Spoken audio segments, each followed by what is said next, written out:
Now that it finally is 2017, we can say forever goodbye to the year 2016. It's done, it's over, and it will never come back. It was the year in which many great people left us, the year in which we've been on the brink of war many times, but it has also been a year in which the entire world discovered that if you put two words together, you get one longer word. The rest of the year was spent to look at this net that I've just found, and with that, we showed that several thousand people looking at memes all day can also do something good.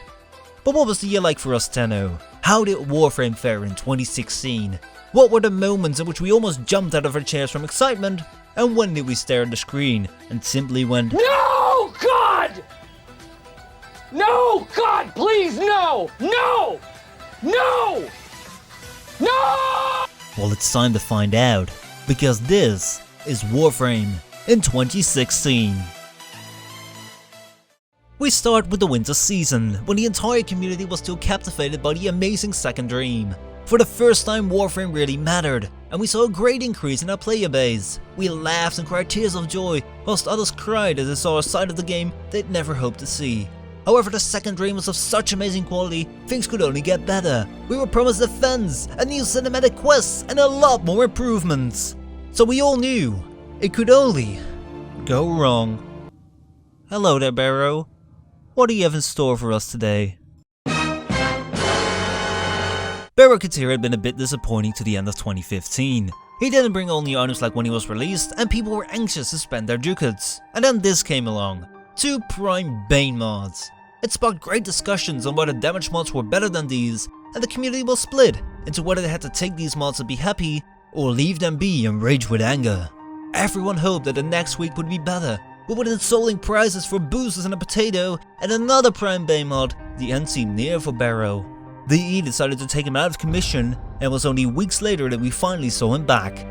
In the meantime, a certain fanboy's dream came true as he saw his entire imaginary family come to life in the Shadow Depth Defend. It led to the entire community being on the edge of their seats to be the first to defeat the Acolytes and get the new mods before they were utterly defeated. At the same time, we had to defend our old defeated, infested, defeated, and healed again friend LFE, which would set the tone for the oh so boring sortie defense missions. But before that could happen, there was of course enough time to take a nice friendly picture. After that, the E didn't fail to deliver, and we had the Divine Will Tactical Alert, which made such a great impression on us that when asked 3 YouTubers at the same time, no one can really state what this event brought us. What was the reward for the Razorback one? Can't even remember now. Was there? There was a reward, but I don't remember what it was. Me neither. But still, running past all Brothers and IGNs to defeat one giant Razorback was a decent enough change of pace. We also saw Fomorian pass by, raising the question on whether we should just let it blow up the relays for the fun of it, but that Fomorian was taken out quicker than some YouTube channel from Germany.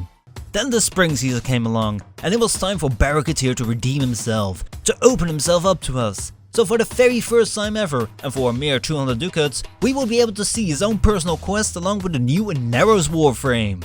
A Warframe everyone wanted to have, but no one wanted to put redirection on, as this Warframe was the first to not have any shields at all.